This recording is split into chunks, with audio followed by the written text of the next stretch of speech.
can you always rely on the actual results from speedtest.net or any of those websites?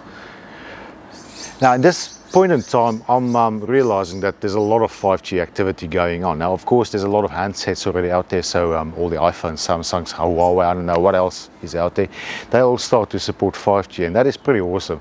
I've been making the statements over my videos over the last months really to say I'm not ready. The reason for that is there is just not a maturity in the market yet in terms of the routers. They are coming. I personally am really looking forward to the Teltonica router, but here at home I do use the Optus 5G service because we are actually on a wireless connection, and they told us you have to be on the 5G service, which was fine. I mean, it's awesome. Yesterday, as I was preparing for a video that I'm still busy on making, I did a test on my phone. So I have an iPhone X, or iPhone 10 basically then, and I just did a speed test on my phone as I was connected to Wi-Fi to my router. And what I got is 100 megabits per second download, which I always get. So I'm kind of used to that, thinking 5G is 5G, and that's just what it is. I went over to my PC and I did the same test. The PC, the computer is basically connected through cable, Ethernet. I got 260 megabits per second download.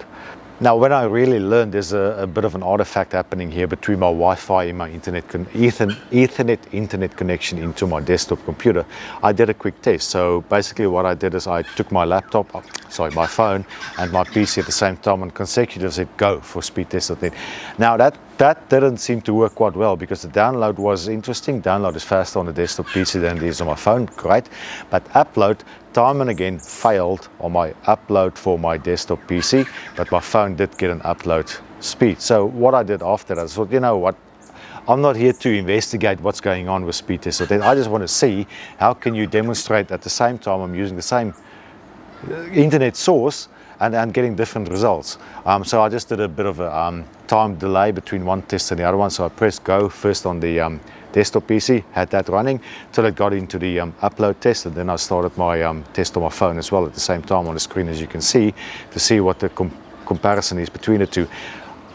I think it's phenomenal. I think it's just so useful and so important to note the difference that exists between one and the other, because that's definitely something that we need to keep in mind.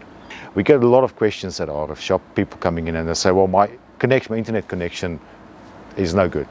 Really, a lot of people would say my internet connection sucks, and then I fall in the same trap myself often enough. Even in my previous videos, I would have done this many times. I basically take my phone, I take a tablet, and I use the Wi-Fi connection to my router, see what's the speeds that I get.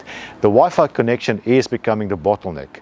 There are complexities with the Wi-Fi connection. Now, I'm not going to go into the detail. The message from this video is explicitly just to say, be sure that you are testing a true reflection of what your internet connection is, because you are double hopping basically. Your internet into your house into your device. That connection from your router, sorry, I used the wrong word. The connection from your router to whatever you're testing with needs to be as good as possible. With an Ethernet cable, I can assume it's 1 gigabit, so that's much faster than what the internet is that's coming in, so there's not the bottleneck.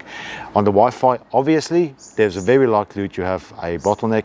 That's the problem. So, key message, don't necessarily rely on the Wi-Fi connection from any device in your house into your router and say, well, this is my internet connection.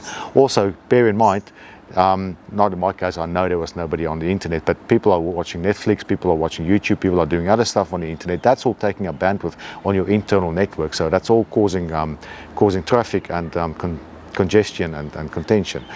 The other thing I did want to say is, yes, of course, this is a problem now.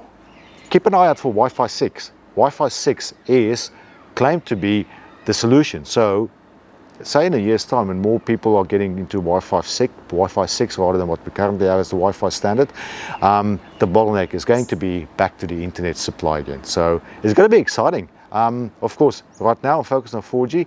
I am making my video on 5G. I'm doing a bit of a further study on 5G, but also on the other side of the spectrum, basically looking at Wi-Fi and Wi-Fi 6. That's the next big thing for us. Also awesome and exciting. So keep an eye out.